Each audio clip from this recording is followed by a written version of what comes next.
ये viral signature pose देखा है। आज इसी पोज को कैपकट में सिर्फ 2 मिनट में रिक्रिएट करेंगे।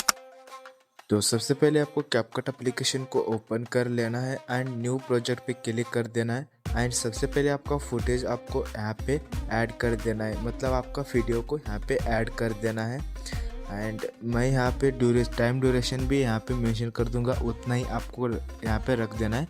देन आपको मेरे टेलीग्राम चैनल पे उस वीडियो को यहाँ पे डाउन करके ऐड कर लेना है। एंड उसके बगल में आपको एक वीडियो भी दे दूंगा टेलीग्राम पे। एंड उसको यहाँ पे साउंड पे क्लिक करके एक्सट्रैक्ट पे क्लिक करके उस वीडियो पे क्लिक करने के बाद आपका साउंड ऑटोमेटिकली एक्सट्रैक्ट हो जाता है।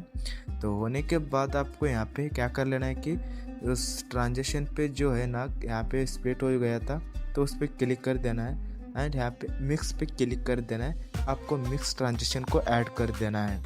तो मिक्स ट्रांजेक्शन को ऐड करने के बाद आपको यहाँ पे एडजस्ट कर देना है, थोड़ा बहुत एडजस्ट कर देना है आपके हिसाब से। तो आपके वीडियो यहाँ पे बन गया है। तो ऊपर आप लोग देख सकते हैं signature pose for every man. तो यहाँ पे होने के बाद आपको सिंपल एक्सपर्ट पे क्लिक कर देना है। तो ऐसे वीडियो के लिए चैनल को सब्सक्राइब कर देना है एंड कमेंट शेयर लाइक कर देना है। तो मिलते हैं अगले वीडियो।